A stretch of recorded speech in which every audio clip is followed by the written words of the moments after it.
જય શ્રી રામ મિત્રો।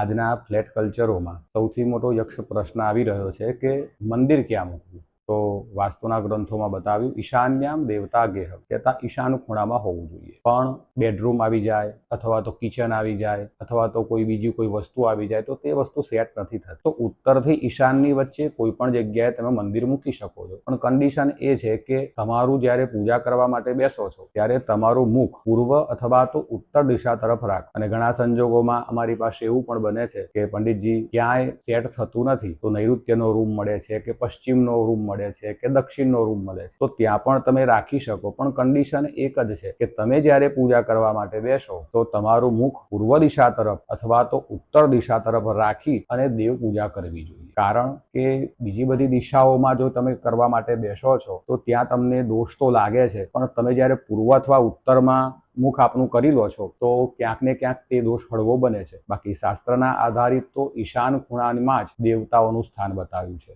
અસ્તુ।